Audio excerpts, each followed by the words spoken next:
High School Musical with Hamlet. There's always a first for everything. And so I think they deserve a round of applause for their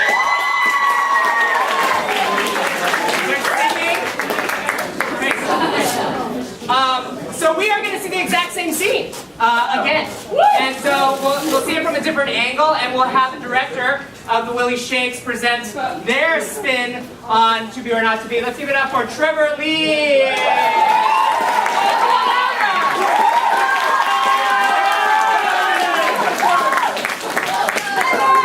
Hi, so my name is Trevor Lee, and Mr. Kim is Szeto, and our group is the Willy Shakes, and we'll be playing the same thing that you guys just saw. We had changed the genders actually, so instead of Hamlet being a boy, Hamlet will instead be a girl, etc. So we will have Hana being Hamlet, Jackie will be playing Ophelia, Sharon will be playing Claudius, and then Cody will be playing Polonius. We wanted to switch up the roles because as people, we kind of assume characters, how their personality is going to be, even though we get to know them. So we want to switch them up, and then that will help us see the characters in a new perspective, and help you see the plane in a different perspective. We have also put the setting in the mid-20th century, and it was kind of a time where women gained more equality, but we're still a little bit oppressed, and that's where the scene takes place. Ooh.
Be or not to be?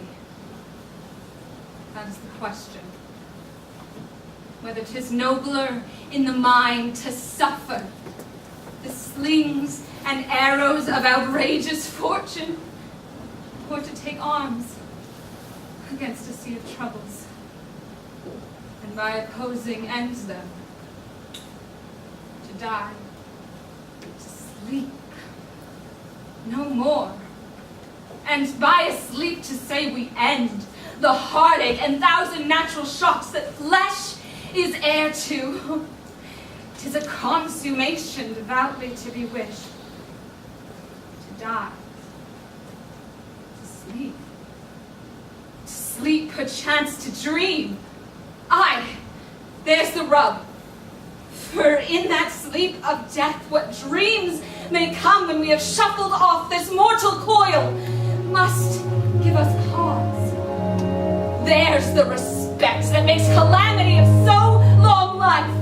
For who would bear the whips and scorns of time, the oppressor's wrong, the proud man's contumely, the pangs of despised love, the law's delay, the insolence of office, and the spurs of patient merit, which the unworthy takes when he himself his hiatus might make with a bare bodkin? Who would fardels bear to grunt and sweat under a weary life, but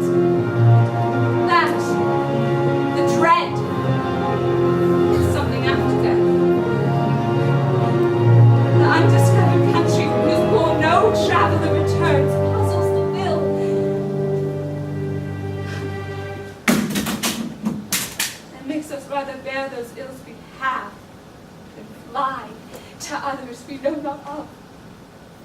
Thus, conscience does make cowards of us all. And thus the native hue of resolution is sicklied over with a pale cast of thought. And enterprises, of great pith and moment with disregard, the currents turn awry and lose the name of action. Softly now, the fair Ophelia.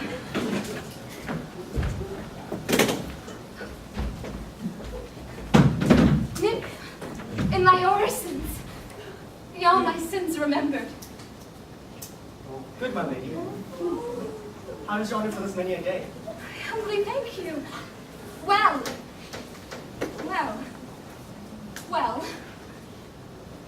My lady, I have remembrances of yours, but I have longed once resumed. I pray you now receive them. No. Not I. I never gave you aught. My honored lady, you know right well you did. And with them, was a so sweet breath composed, as made things more rich. Their perfume lost. Take these again, for to the noble mind, rich gifts wax forward give us for unkind. Amen. Are you honest? My lady? Are you fair? What means your lady?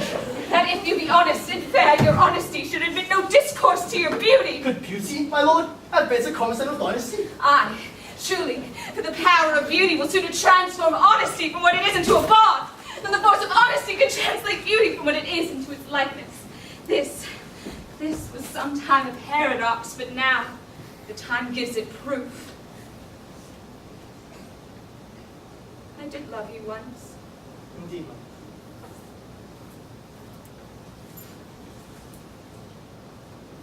lord. You made me believe so. You should not have believed me. For the power of virtue cannot so inoculate our own stock, but we shall relish of it. I loved you not. I was the more deceived. Get thee to the nunnery. Why wouldst thou be a breeder of sinners? I am myself indifferent, honest, but yet I could accuse me of such things it would be better my mother had not borne me. I'm very proud, revengeful, ambitious, with more offenses at my beck than I have thought to put them in. Imagination to give them shape, or time to act them in. What should such fellows as I do, crawling between earth and heaven? We are errant knaves all, believe none of us. Go thy ways to a nunnery.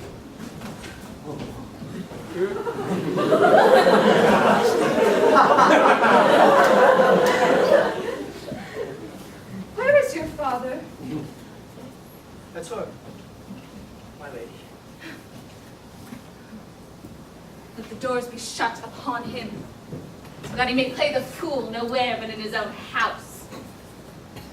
Farewell. Oh, help her, you sweet heavens! If thou dost marry, I'll give thee this plague for thy dowry. Be thou as chaste as ice, as pure as snow, thou shalt not escape calumny. Haste thee to a nunnery, go, farewell! Or, if thou wilt needs marry a fool. Wise men know well enough what monsters you make of them. To a nunnery go, and quickly too, farewell! Oh, help her, you sweet heavens! I have heard of your paintings too, well enough. God hath given you one face, you make yourself another. You jig, you amble, you lisp, you nickname God's creatures, and you make your wantonness your ignorance. Go to, I'll no more on it hath made me mad. I say, we will have no more marriages. Those who are married already, all but one shall live. The rest shall keep as they are. To a nunnery. Go!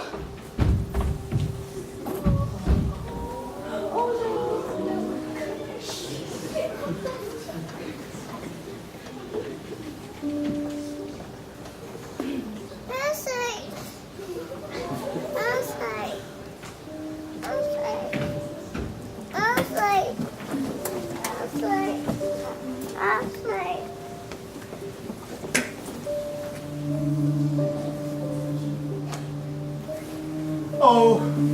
noble mind is here overthrown. The courtiers, soldiers, as well as eye, tongue.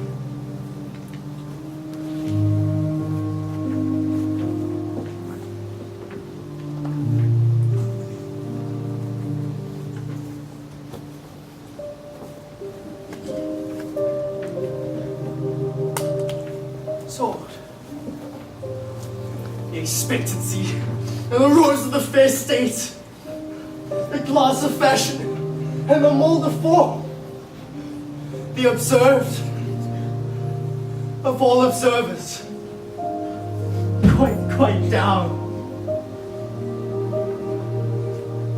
And I, of men most dejected and wretched, except the honey of a music vows.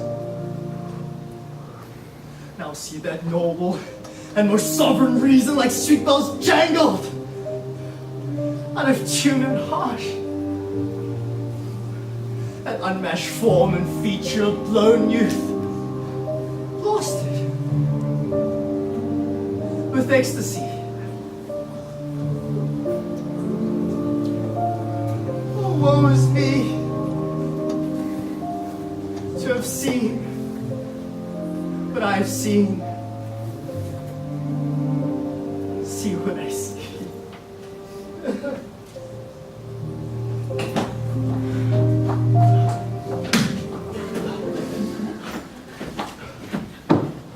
Love? Her affections do not that we tend. Nor what she spake, though like form a little, was not like madness.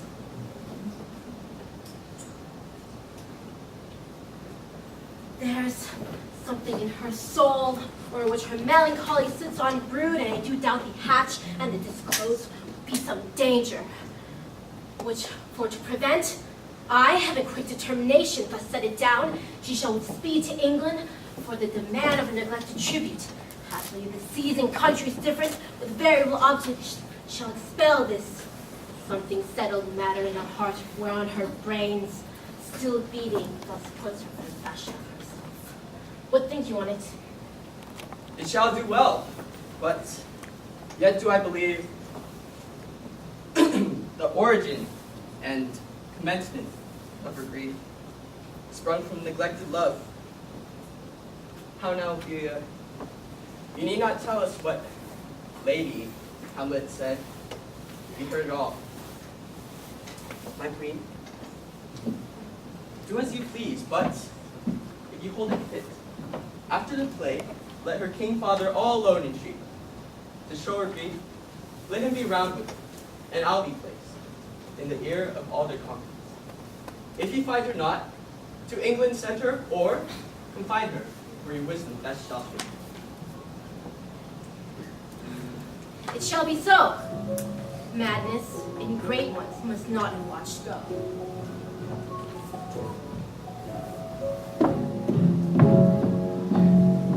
You don't know how hearts burn, but love that cannot live, yet never dies. Baby, till you face each time, sleepless eyes. You don't know.